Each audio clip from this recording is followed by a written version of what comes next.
Gitugutan ang mga PDL sa Talisay City Jail Male Dormitory nga makapahigayon sa ilang kaugalingong Christmas party uban ang ilang mga pamilya. Ang live report ni Fem Marie Dumabo. Fem?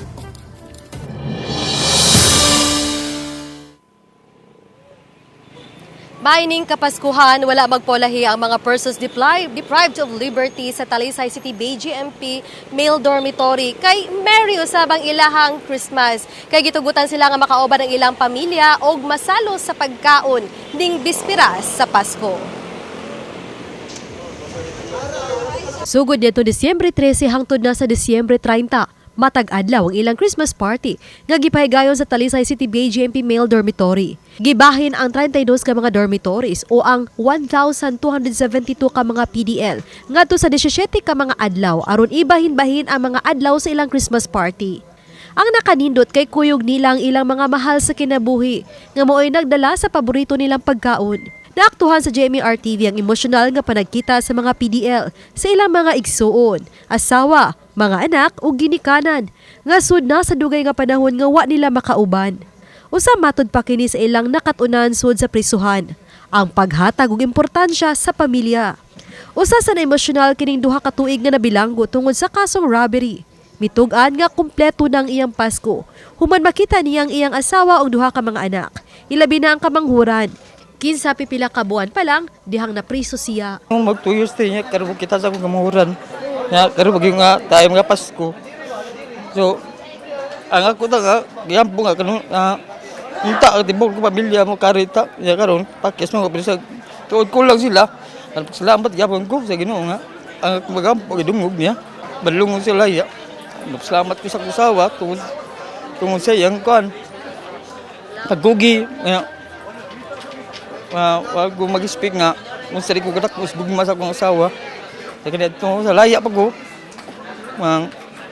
mabaliwala na ko ang yang pagtagan ako karon day pagpreso ngo dili galim mawa tas pamilya. Mas nakahilak pa siya sa diyang mibutyag ang iyang 32 anyos nga asawa nga maningkamot siya alang sa ilang pamilya o nga magpaabot siya hangtod nga mamahimong gawas no ng iyang bana. First time niya nakita ni. So mura magsige siya pagkita sa papa? Magsige siya papa, magsige siya ana. Ang gawa sa papa, siya, kutog ka papa, mo siya, papali. Magbago na sa siya. Okay, kawan na mga dyan Oo, anda ko magpaabot sa... Kang wardin mo gid nga pasiugda nga ang mga priso nato atong tagaan o higayon nga ang ilang mahimamat, ang ilang mga pamilya sa pagsaulog sa Kapaskuhan. Gitagaan ko sila by dorm para dili kay daghan kay ang mga bisita, dili ta maghuot, dili ta magsamok, makontrol na to ang crowd. Gawa sa ilang mga Christmas party, aduna sa gitagana ang Talisay City BGMP nga Family Day, ugma atol gyud sa adlaw sa Pasko. Diso sa magfiesta sa maong pasilidad kay makasaw man sa kapin usa ka libo ka PDL ang ilang mga tagsatag sa kapamilya. Niadtong Disyembre 20, gipahigayon usabang libreng mass wedding.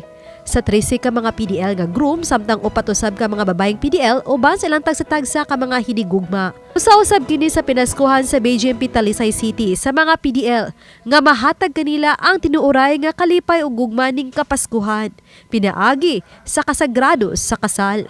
Sa pagsaulog sa Christmas, among yung gitinguha nga adunay love para sa tanang PDL and the sacred vow of marriage. Mo yun na lami kay paminawon nga magtiayon na sila karong Pasko.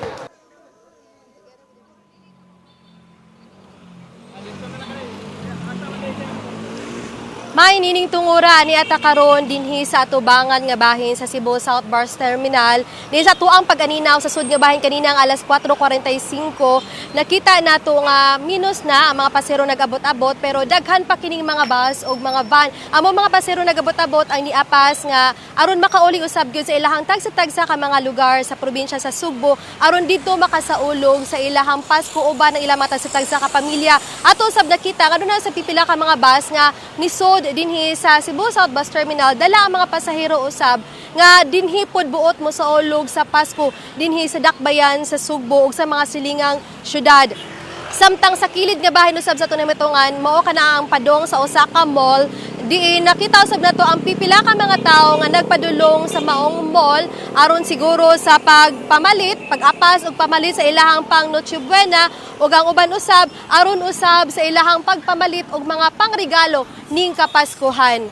So mo kada ang latest dinhi karon sa tong sitwasyon dinhi sa Dan and Bacalso Avenue dinhi atubang Cebu South Bus Terminal ug sa pipila ka mga establishmento. Og atuan na lang panghinaot nga Merry ang Christmas natong tanan mga kapuso og Merry Christmas sa sab kanimo, May. Daghang salamat, Fe Marie Dumabok, ug Merry Christmas.